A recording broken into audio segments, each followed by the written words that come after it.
And I remember when I got the phone call, I paused and I asked the nurse to double check my social security number. Because on paper, I was doing everything right. I didn't drink, I didn't smoke, I ate very healthy, I didn't eat a ton of sugar. So on paper, I was exercising at the time, and still am. Martial arts is my background. I just won a medal in the Colorado State Championship. I'm a second-degree black belt in Taekwondo. So on paper, it did not make sense. And yet, I was slowly dying. And so I threw myself on the ground before God. And it made absolutely no sense to me, because I was doing everything in my power, everything that I knew to do for optimal health, except for one major area, and that was my emotional well-being. In spite of everything on paper, I should have been extremely healthy. And yet, because I didn't keep vigil on my emotional state of being, I was slowly dying.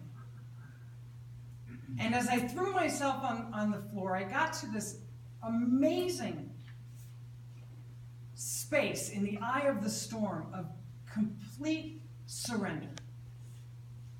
And I remember saying, "You have my attention. If I am meant to continue on this earth journey, I give you permission to prune out everything in my life that does not honor the person I was created to be." And from that day on, the Real Earth School boot camp training began. And it hurt. And I went through weeding out the false beliefs and the past pains and everything that I was trained to teach. And yet I failed to keep vigil over my own castle. And I remember, as I was in this state of utter surrender, reality seeped in the cracks of that moment. And I looked at my watch, and I had 5 minutes before my children would come bursting through the door. Instantly, I felt as I did when I was knocked out in the Colorado State Championship. And he was counting down 10, 9, 8, 7, 6, 5. At 5, I gained the consciousness. And I remember saying to myself, I did not train 4 hours a day, 6 days a week to go out like this. I didn't put all that effort in to go out like this. And something deep inside of me, deep inside of me, resurrected my earth suit. And I came back. And I won. And that was a physical battle. This was the battle that involved the spirit, the mind, the emotions, and the body. And an invitation for complete makeover. At the time, my business was and still is stress management. Stress management. And here I was. Here I was, as a leader considered an expert in the field of stress management. And I was dying. I was physically dying. And yet I would stand up in front of sometimes thousands of people, dishing out all of this methodology on how to de-stress the earth suit. And yet I was dying inside. What an incredible invitation.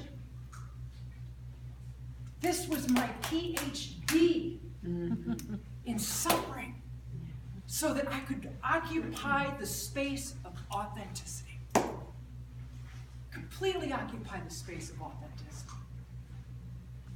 How can I possibly champion another human being, authentically speaking, if I haven't personally walked through the eye of the storm? I remember at one point being in this position, and I was in the shower, and it was after my double mastectomy, and I had constructed this little belt to hold the two little containers hooked to my sides after the double mastectomy to capture the liquid from the amputation. And I was completely bald and no eyebrows, no eyelashes, and I was so weak that I was shaking in the shower. And I remember taking a deep breath and saying out loud, wow, wow, look at this. Look at this incredible, incredible, authentic experience so that you can fully occupy the space of authenticity as a teacher in this world. How can I possibly teach if I'm not willing to be trained? The greatest teachers are those who are constant students in this world. So as I emerged from the eye of the storm, a simple definition of stress came to me. And I've held this on a daily basis. And it's simply this. Stress is the power we give. The power I give. The power you give to outside circumstance. What is it? What's your vice? What's your muse? What is it that flares you into those Animal Planet moments in life? Because I can assure you of this, as long as you're wearing this earth suit, you'll have some opportunity tomorrow to be able to apply this definition. It is the power we give to outside circumstance to define our worth, our value, and our capability. Can I do this? Can I do this? Dear God, remind me of what my flesh is forgetting. Remind me of what my soul always knows. No matter what happens outside of me, no matter what happens, no matter what somebody says, the drug of approval, the disease to please, the need to be right, liked, approved of, received in a positive light, preferred over somebody else, whatever it is simply the power we give to that situation or that interior longing that renders us extremely vulnerable to the flesh flare-up. People, stress is just a flesh flare-up. Why do we get a flesh flare-up? It's the power we give to the thought life. Boom! Out of the gate comes a thought. It's completely objective. The younger you are, the more objective it is. That's why you don't see a lot of stress relief classes for 1-year-olds. Completely objective, just observation. Full confidence in their ability to handle it, even if their body hasn't caught up with their desire to achieve the next goal. They just continue going. It is a flesh flare-up that has one factor that you are in charge of. One simple factor that you are in charge of. And that is the power or the label or the definition you get to choose on that which is happening outside of you. An emotion is your body's response to your thought life. Stress is your body's response to your thought life. You are the gatekeeper. Shoots out of the gate, and you have the opportunity. Am I threatened by this outside of me? As soon as you say yes, boom, the body is going to jump in, the HPA axis, hypothalamus calls up the pituitary gland, adrenals, we're under attack, batten down the hatches. Yeah. So here's your castle right here. You have the ability to pull up that drawbridge. Who is it? What is it that you're giving power to? The soul always knows it's capable. It's the flesh that forgets. The spirit is willing, the flesh is weak. Dear God, help us to remember. Help us to remember what our flesh is forgetting. Give us the power to flip our spirit to the front lines, to guide our flesh versus our flesh guiding our spirit.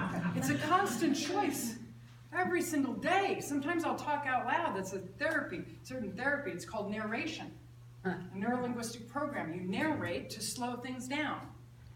You narrate to slow your life down. Your goal is to expand the gap between what happens outside of you and your choice of response to it. Dear God, expand that gap today so that I can take a deep breath, drop back into my body, do a little tapping, just relax, the earth suit, and remember what I'm capable of doing. Because I'm forgetting. It's simple amnesia. And I'll call myself out on that many times during the day. God gives me plenty of material. Trust me, I left the stove on halfway to Boulder today. Plenty of material to practice what he calls me to teach. So we have this opportunity. So let me just give you a couple of quick techniques tonight before I introduce my brother from another mother. Literally, we were separated at birth, and we came in different places, and here we are. And so he's going to jump more into the biology. I want to just give you a couple quick grab-and-go stress solutions that you can apply the next time you find yourself in an Animal Planet moment. The next time that you weren't awake at the gate of your thoughts. As the landlord, you gave free rent to fear, doubt, and worry that slithered in your back door. They were literally trashing your home. Trashing your home. Does anybody relate to that? Some fears in there. It's like, this, that, this, and just trashing in there. And you're the landlord. These are the tenants. Evict them. Get them out of there. This is your castle. Ain't nobody got time for that. We got living to do. We really do, you guys. Life is short. It is precious. Every day I wake up, I am thankful. This is the day the Lord has made. Let us rejoice and be glad in it. Because you are breathing, living, and moving, and having your being. The world is full of creative solutions. It's simply our perceptions that block our ability to tune into them effectively. So a quick technique that you can do. It's from neuro-linguistic programming. It's called the more technique. Very scientific, intellectual name, I think, that they chose to call this technique. It's the more technique. And basically you are making thousands of associations a day. Thousands of associations a day. Even as you're speaking to me, perhaps you didn't know the story that I was going to tell you when you first met me. And you're making associations. But then you hear something about my story and your associations shift very quickly. And you can use that natural process in your favor. Whatever it is that flares you up, let's just use the drug of approval. Not that any of you can relate to that. That's the need to be liked, right, understood, seen, liked, approved of, whatever that is. And it's very subtle. It flies under the radar sometimes. And when you think you've passed that Earth School class, take note and stand alert, because it can literally whip you off your feet very quickly. So let's just say that you have the drug of approval and you didn't receive the response you assumed or expected you would receive, God bless you, from another human being. And you're ruminating about it. Well, that's not what I thought she'd say. That's not how I thought he'd respond. Or why haven't they called me back? You know the talk. So whatever your interior talk is, you simply isolate that situation. You say, the more I'm ruminating over this phone call, over this failed label that I'm ruminating about, the more I'm able to. So you state with clarity with any 12-step recovery program. It's essential to valiantly speak the truth. The more I'm feeling this, then you jump to this side. The more I'm able to remember, I've been able to release negative thoughts before, and I can do it again. The more I'm ruminating over this, and I need them to respond to me this way, I needed this promotion, I needed that. The more I'm able to remember, I've gone through difficult times before, and I can do it again. So you state the impoverished view of reality, and you state the place that you want to occupy. And you keep doing this until you feel a relief, because the mind will instantly work in your favor if you know how to wire it. Another quick technique, one of my favorite techniques, and then I'm going to flip it over. What time is it? I don't have a...